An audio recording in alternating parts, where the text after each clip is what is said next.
이 소름 돋는 회계 조작 사태가 터질까 말까 하고 있습니다. 평행이론이라 부르는데 이게 사실은 정확히는 암호화폐 쪽인데 월가와 증시로 우리한테도 또 이슈가 영향이 있을지 번져올지 한번 정리 좀 해보겠습니다. 여러분 혹시 미국의 역사상 최대 규모의 파산이 일었던 앨런 사태 혹시 들어보셨나요? 그러니까 이게 엄청 유망했던 또 미국에서 주목받았던 대기업 앨런이라는 기업이 있었는데 2001년 10월 16일 날 갑자기 파산하면서 이 회사가 휴지 조각이 됩니다. 그러니까 당시에 월가에서 가장 인기가 있었고 심지어 미국에서 7위하던 기업이에요. 그러니까 파산할 거라고는 생각도 못 하겠죠. 무슨 좀비 기업도 아니고요. 부채가 엄청났던 그런 기업도 아닌데 한순간에 회계 조작 사건이 터지면서 휴지 조각이 됐는데 얼마나 이때 잘 나갔었는지를 보여주는 대표적인 사건이 요겁니다. 여러분 혹시 경기장의 저주라고 혹시 들어보셨나요? 이 기업들이 돈을 너무 잘 버니까 이제 돈 자랑하고 싶잖아요. 나 이 정도로 잘 나간다. 나 이렇게 대단한 기업이야 할 때 했던 게 경기장 브랜드를 사는 겁니다. 이름, 명명권을 산다고 하는데요. 혹시 야구 좋아하시는 분들도 아실 텐데 휴스턴 아스트로스라는 팀 경기장 있잖아요. 스포츠 구단이 경기장이 있는데 거기에 이름을 사는 겁니다. 그 당시에 30년 계약을 맺어가지고 1억 달러 그러면 1,000억 원이 넘죠. 여기 그래서 경기장 이름을 앨런 필드라고 바꿉니다. 이렇게. 이런 거 있잖아요. 우리나라도 대기업들이 돈 많이 벌 때 고층 빌딩 짓고 이런 거 있잖아요. 잘 나갈 때 그런 거에 이제 어떻게 보면 좀 제 표현을 빌리자면 허세의 상징이죠, 약간. 근데 이제 그게 나중에 보니까 이게 경기장의 저주다. 왜냐하면 이 앨런도 이렇게 잘 나갈 때 막 경기장도 이름도 사고 그랬는데 아이러니하게도 몇 년 뒤에 파산을 하죠. 간판 떼는 겁니다. 이제 그래서 헐값에 명명권, 브랜드 사용권을 다시 팔게 되는. 이번에 벌어지고 있는 일이 비슷합니다. FTX라 그래서 전 세계에서 한 2, 3등 정도 하는 암호화폐 거래소예요. 여기 지금 파산 신청을 했거든요. 이 FTX도 작년에 이 암호화폐 거래소가 여기 마이애미 히트라는 팀의 경기장, 아레나 경기장을 명명권을 삽니다. 여기 보시면 FTX 아레나라고 로고를 딱 붙이죠. 금액도 비슷합니다. 19년 계약에 1.35억 달러. 1,500억에 달하는 금액을 주고 이걸 사는데 여기도 보시면 경기장의 저주가 FTX에도 불어닥쳤다. 왜냐하면 제일 작년에 잘 나갈 때 암호화폐 붐이 일었을 때 이걸 산 거니까 앨런처럼 마치 고점에 이걸 사고 저주를 받은 거 아니냐 이런 얘기를 하는데 실제로 지금 벌써 간판 떼지고 있습니다. 야, 미국 사람들 참 냉정한 게 11월 11일 날 파산 선언했는데 하루 지나서 바로 그냥 떼버립니다. 이거 지금 뚜껑에 F만 남아있어요. FTX 아레나인데 다 떼버립니다. 이거 그래서 이 거래소가 파산하면서 거래가 조기 종료된 거죠. 그래서 지금 다른 사람 구한대요. 다른 마이애미 히트의 아레나가 다른 이름으로 바뀌는 거죠. 구단도 좀 기분이 게임직해서 빨리 떼는 것 같아요. 그렇죠? 파산했다는 회사에 이 이름을 좀 달고 있으면 조금 기분도 안 좋고 그럴 수 있으니까 떼버리는 것 같기도 합니다. 아무튼 앨런 사태에 마치 경기장의 저주 마냥 딱 산지 1년 만에 파산해버리니까 야, 이것도 경기장의 저주다 이런 얘기도 있고. 그래서 지금 좀 더 설명을 드리면 이 FTX라는 곳에서 발행한 토큰 가격이 96% 빠지면서 사실상 휴지가 됐습니다. 그리고 이 창업자 겸 CEO 94%의 자산이 증발됐습니다. 며칠 만에 휴지가 됐죠. 잠깐 설명을 드리면 우리나라 분들은 더 잘 알죠. 제2의 루나 테라 사태와 비슷하다. 여기 FTX 창업자입니다. 30살밖에 안 됐어요. 젊은 나이에 400대 부자 중에 2위에 막 오르기도 하고 젊은 억만장자 중에. 그런데 여기 FTX가 토큰을 발행합니다. FTT라는 걸 발행해요. 토큰을 발행하는데 자회사를 차려가지고 이 자회사에서 비싸게 사주는 거죠. 그럼 비싸게 사주니까 그 가격이 오르고 그 가격이 오르니까 그거 가지고 또 담보대출 받아가지고 또 투자도 받고 담보대출 받아가지고 또 토큰 발행하고 이 자회사가 또 사주고 그러면서 몸집을 무한하게 키우는 무한 반복. 그러니까 전형적인 다단계 사기처럼 했는데 이번에 걸린 거죠. 외부 감사 들어가고 법무부 조사 들어가고 있고 한데 이런 포스터가 벌써 돌아요. 방금 FTX의 창업자 그리고 여기 루나 테라 사태 관련 인물 빅쇼2다. 두 번째 큰 하락이 나온다. 이런 거에 대한 포스터입니다. 그래서 이렇게 되는데 지금 한 발 더 나가가지고요. 고객이 맡겨놓은 돈까지도 지금 빼돌려서 거기에 더 위험한 투자를 한 겁니다. 이 FTX가 자회사라고 불리는 여기 알라메다 리서치에다가 고객 예금, 고객이 코인이나 이런 거 사려고 예치해놓은 돈 있죠. 그 돈을 빼돌려가지고 거의 이거 횡령이죠, 횡령. 그래서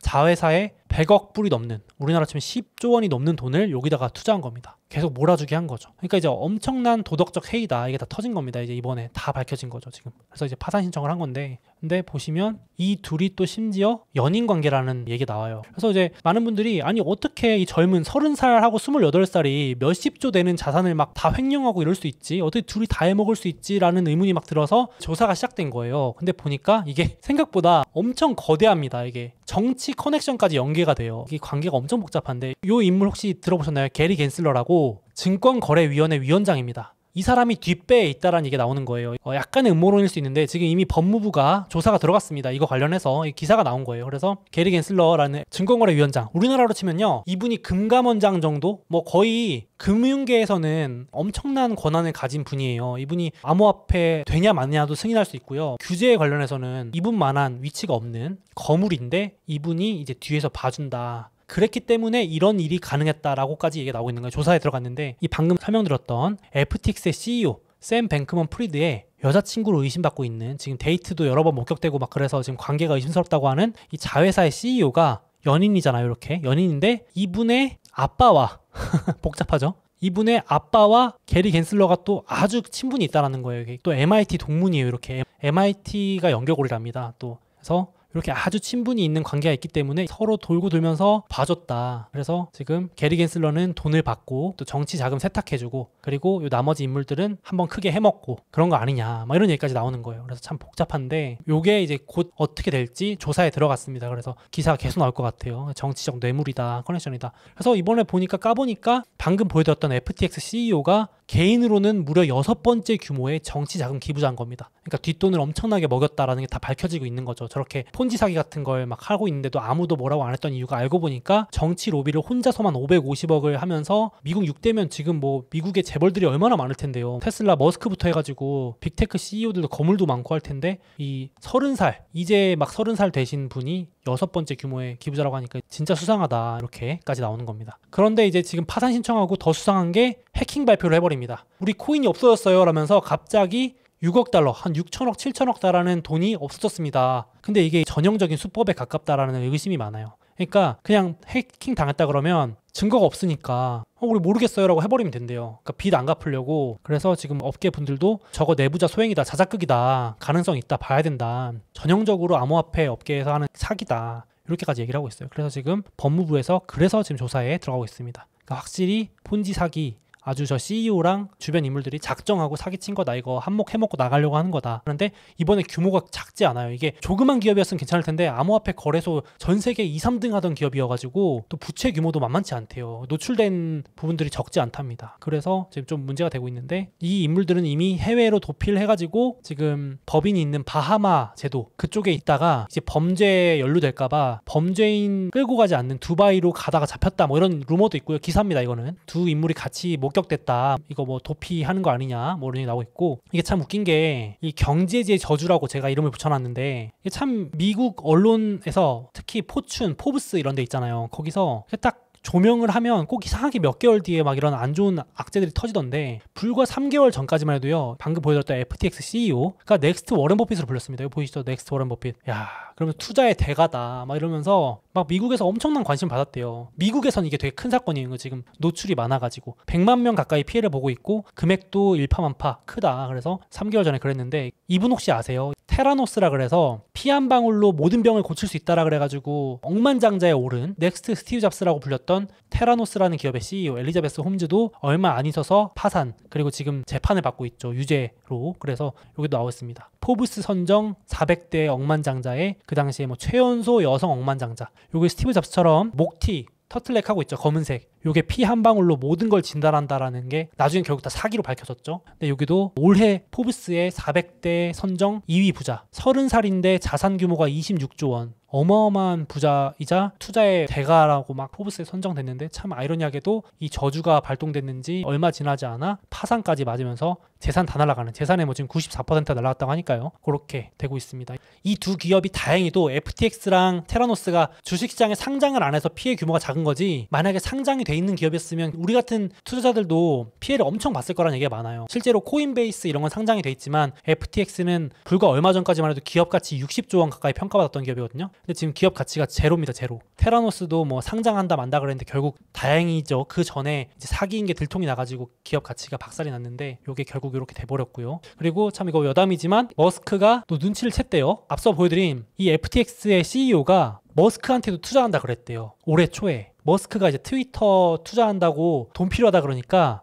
이 FTX의 CEO인 샘 뱅크먼 프리드가 나 투자할게 라고 했는데 머스크가 그때 감이 좀 안 좋았대요. 쎄하더래요. 그때 보니까 저 사람 좀 이상하다 해가지고 나 투자 안 받았어. 그래서 그때 문자 내역이 공개된 거예요. 실제로. 야, 샘 진짜 30억 달러 3조 원 4조 원 있는 거 맞아? 좀 의심스러운데 쟤 사기꾼 아니야? 라고 했는데 머스크가 사기꾼 감별기 성공했다면서 자랑스럽게 오늘 올리더라고요. 그래서 웃겨서 가져왔는데 이 정도로 이 샘 뱅크먼 FTX CEO가 돈이 남아도니까 이리저리 막 투자하러 다녔나 봐요. 진짜 어마어마하게 뭐 안 뿌려놓은 데가 없대요. 그래서 지금 파이낸셜 타임즈에서도 이게 주식시장까지 전염될지는 모르겠는데 좀 봐야 된다. 일단 제가 지금 영상을 찍는 시점엔 증시가 좋았잖아요. 근데 또 어떻게 영향을 줄지 모르잖아요. 악재로 작용할지 모르니까 봐야 된다라는 얘기를 하는 겁니다. 지금 소프트뱅크도 물려가지고 손실 크다 그러고요. 벤처캐피탈 이런 데도 여기 투자를 많이 해놔가지고 연쇄적으로 영향을 줄 수 있다. 리먼처럼. 아니다. 앨런 사태에 가깝다라고 하시는 주장이 있는데 저는 여기에 좀 더 한 표를 걸고 싶거든요. 뭐냐면 전 재무부 장관이 이렇게 말하는 거예요. 이거 앨런 사태 쪽에 가깝다. 왜냐면은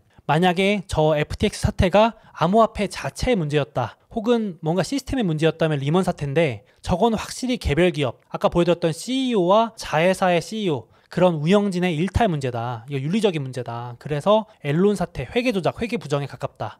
지금 부채가 한 60조 원 넘게 있을 수 있는데 이게 역대급이라서 터지면 지금 돈 못 받을 사람이 10만 명이 넘을 거라서 이게 문제가 될 수 있다. 이렇게 보는 겁니다. 마침 20년 전에 터졌던 앨런 사태도 금리 인상기에 닷컴 버블이 붕괴되면서 주식시장도 안 좋을 때 터져서 폭락을 가져왔고 이번에도 물론 그 정도 규모가 아닐 수도 있고 어떤 분은 앨런보다 더 심각할 수도 있다라고 겁을 주기도 해요. 부채 규모가 너무 크다. 근데 지금도 금리 인상기에 코로나 버블이 좀 붕괴되면서 증시도 안 그래도 안 좋은데 이런 게 또 불씨를 당길 수 있다. 이렇게 극단적인 얘기도 나오고 있습니다. 주의 깊게 보시면 될 것 같고 그래서인지 몰라도 지금 FTX가 파산 신청하고 나서요. 후임 CEO가 왔거든요. 신임 CEO. 신임 CEO가 누군지 아시나요? 근데 그 앨런 사태를 청산했던 변호사가 CEO에 맡았습니다. 그러니까 뭔가 냄새가 난다는 거죠. 지금 사람들이. 하필 왜 저 사람이 왔을까? 지금 회계 조작 문제가 터질까 봐 그러는 거 아니냐. 실제로 20년 전에 앨런 사태 당시에 파산이나 자산 정리, 구조조정을 담당했던 그 변호사가 지금 CEO에 올랐습니다. FTX CEO에. 야 이거 무섭다. 지금 이제 다 하나씩 회생 절차 밟고 정리하려고 그러는 거 아니냐. 이 사람은 이미 사실상 뭐 도망가 있고 뭐 이렇게 된 거 아니냐라는 얘기까지 나오고 있습니다. 실제로 이 뱅크먼 프리드라는 사람이 얼마 전부터 출근도 안 하더래요. 사무실에. 그래서 어디 갔냐 물어봐도 답도 못하고 급여도 안 주기 시작하고 투자자들이 암호화폐 거래소에서 돈 빼려 그러면 원래는 몇 초 만에 돼야 되는데 몇 시간 걸리기도 하면서 징후들이 있었다고 하는데 이제 터진 거죠. 터질 게 터졌다 보시면 될 것 같은데 그래서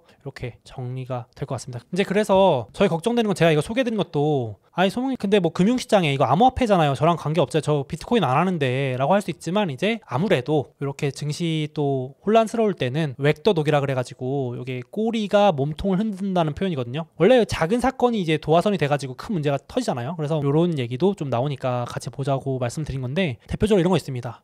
로빈후드라는 기업 아시나요? 미국 주식시장에 상장돼 있는데요. 증권거래 앱으로 상장돼서 거래되는 로빈후드의 최대 주주 중에 한 명이 방금까지 소개해드린 FTX CEO입니다. 샘 뱅크먼 프리드. 이 사람이 제가 아까 말씀드렸지만 돈이 너무 많으니까 이곳저곳 투자 안 해놓은 데가 없더라고요. 보니까 여기도 사놓고 저기도 사놓고 저기 투자하고 저기 투자하고 다 해놔가지고 이제 이분이 만약에 재판받고 하다가 돈 필요하고 그러면 이런 데 있는 지분을 팔아야 될 수 있으니까 벌써 이 소식 때문에 이미 로빈후드 주가가 그날 폭락하기도 했었어요. 우려 때문에. 샘 뱅크먼 프리드의 지분 매도 우려 때문에. 그러니까 이런 식으로 앞으로 또 뭐가 튀어나올지 모른다. 대표적으로 헤지펀드도 지금 우리 투자해놓은 자산의 절반이 FTX 거래소에 있었는데 묶였다. 큰일 났다. 이런 소식들이 속보로 나오는 겁니다. 그러니까 이제 헤지펀드가 암호화폐만 하는 게 아니고 주식도 할 텐데 자금이 묶여버리면 큰일 나잖아요. 지금 FTX 거래소 지금 뭐 완전 파산해서 거래소 인출도 다 막혔을 텐데 이런 식으로 지금 월가도 어디까지 손실이 있는지 좀 파악 중에 있는 것 같아요. 그래서 다음 주나 돌아온 주에도 기사가 계속 나올 텐데 한번 좀 봐야 될 필요가 있을 것 같습니다. 그러니까 이제 일파만파 번지니까 미국에 상장돼 있는 거래소 기업 코인베이스라고 있거든요. 코인베이스도 갑자기 손절하는 거예요. 이제 우리는 FTX랑 아무 관계 없고 빨리 규제 만들자. 참 이게 제가 이 기사 보면서 아이러니했거든요. 암호화폐가 약간 탈중앙, 그러니까 규제가 없어야 된다. 탈중앙. 우리는 그런 중앙화로부터 벗어난다. 이걸 지향했었는데 아이러니하게도 이런 사태가 터지니까 규제가 있어야 된다. 빨리 규제 만들어야 된다 하는 게 조금 아이러니했습니다. 그래서 코인베이스도 이제 손절. 우린 FTX랑 달라요. 우린 안전합니다. 이렇게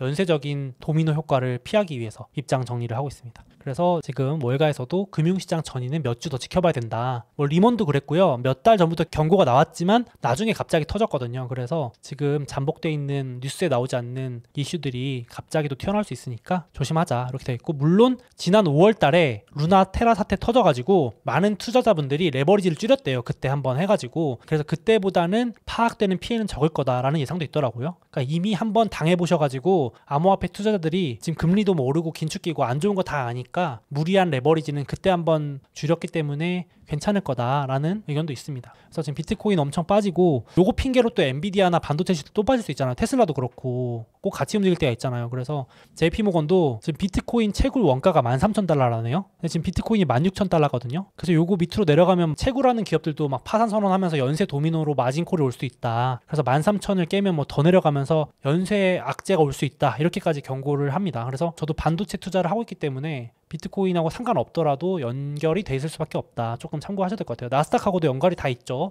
그래서 미국 증시에도 상장되어 있는 기업들이 채굴 기업, 코인 기업들이 많기 때문에 이것도 연쇄적으로 봐야 될 것 같고, 이것도 같이 보고서에 나온 건데 역대 주요 자산의 거품 붕괴 역사인데, 참 이게 비트코인 진짜 뭐 옛날 뭐 골드 중국 버블 저리 가라네요. 진짜 비트코인 지금 봐도 놀랍습니다. 이게 이제 이렇게 거품이 꺼지고 있는 부분입니다. 여기 우리 빅테크는 거품에 속하지도 못합니다. 여기 뭐 오른 것도 아니에요. 이거 다른 거에 비하면. 여기 아크, 성장주, 테마주 있는데 비트코인 여기 이렇습니다. 그래서 이렇게 정리가 좀 돼가고 있는 것 같고, 그래서인지 또 금이 부상을 하는 것 같기도 하고요. 뭐 침체나 이런 저런 뭐 파산이나 경기 우려, 내년에 올 각종 악재 때문에 조금 안전자산으로 돈이 좀 들어가는 것도 같습니다. 그래서 뭐 요거는 참고만 하시면 좋을 것 같아요. 그래서 제가 여기 정리해놓은 호재 악재 중에 네 번째 FTX 사태 전염 가능성에 대해서 한번 정리해봤습니다. 아직까지는 증시나 금융시장에는 영향을 주고 있지는 않은 모습인데, 돌아오는 주에 또 어떤 게 나올지 봐야 될 것 같습니다. 잠깐 제 책과 해외 주식 수수료 할인을 받을 수 있는 이벤트를 진행하고 있으니 주목해주세요. 이베스트 증권 계좌 개설하실 때 이벤트 코드에 소우몽 입력해주시고 해외 주식 딱 100만원 이상 거래해주시는 모든 분들께 제 책을 증정해드립니다. 자, 꿀팁입니다. 50만원어치 주식을 샀다가 50만원어치를 팔면